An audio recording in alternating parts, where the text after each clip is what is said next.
Okay, so we have the we have Ruffle having issues with the overlay because he's terrible at everything.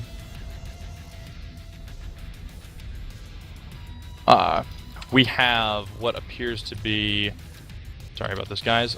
Fallen has started on the lower side, he says with trepidation.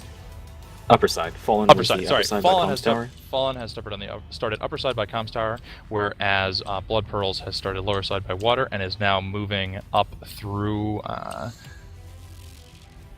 near river towards Arch. Fallen is actually holding back in a fairly defensible position. They're not actually in tower. They have a spider. It looks like watching caves approach and tight approach on out of arches, but Fallen, it seems, is holding back in this defensible position by their base. It seems like they kind of favor that hill for jump sniping, would be my assumption. Definitely looks like they're brawl fit because they've got a Mermans, they've got a 4X, they've got Shadowhawks in there, and they have a Yanlo Wang, and that probably has a 20 in its arm.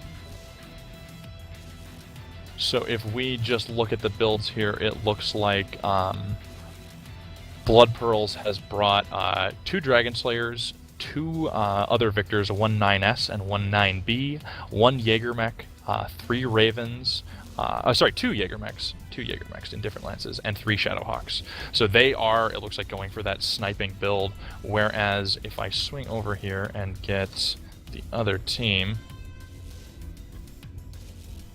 we see it looks like Fallen has gone for a much more brawly build. Their Atlases are dual medium laser AC-20 and triple SRM-6 builds.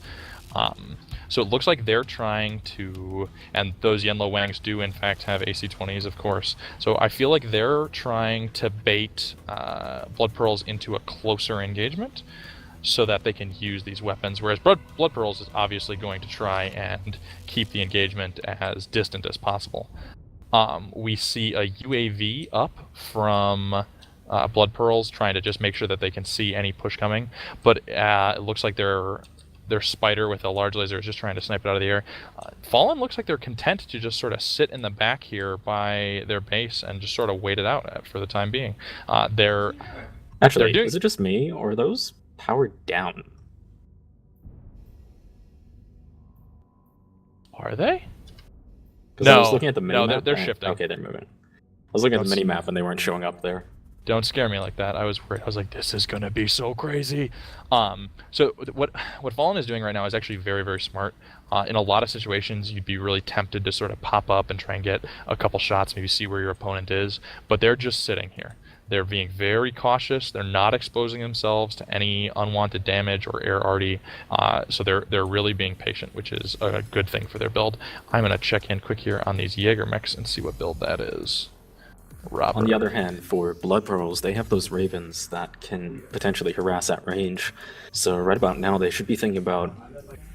It is a 20-minute match, a bit longer than your normal match timer, so they have some time to work with, but they should start thinking about pushing out and just slowly sussing out where the enemy is. Yep, and getting that harass started. These Jaegermechs for Blood Pearls are in fact Twin Gauze, and it does look like Blood Pearls is... they've decided that sort of enough is enough. They're a little bit tired of waiting. They're going to push up and they're going to try and take Tiny Town.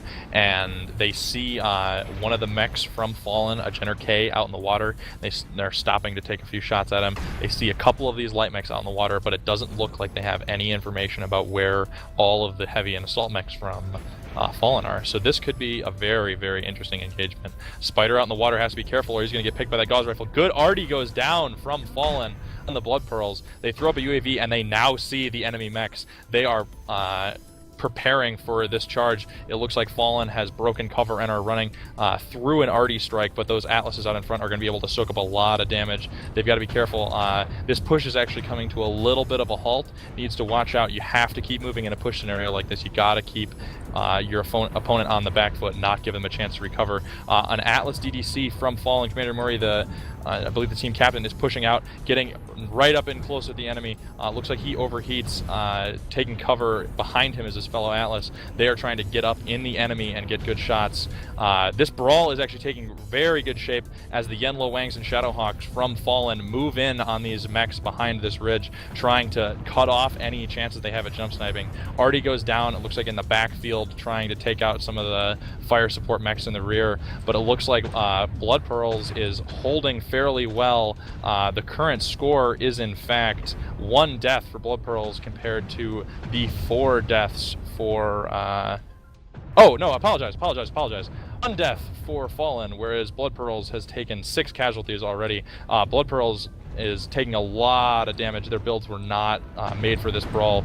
Fallen is really pushing in and giving them the business. It looks like Fallen has probably reached that critical mass stage. Looks like Blood Pearls only have 4 mechs, 3 mechs left, and Fallen is going to take this game. That was a well-orchestrated push by Fallen. They managed to get in while the opponent was distracted and funnel them into a very tight area. I apologize about that slight miscall there. I was looking at the teams incorrectly. But yes, Fallen takes this match.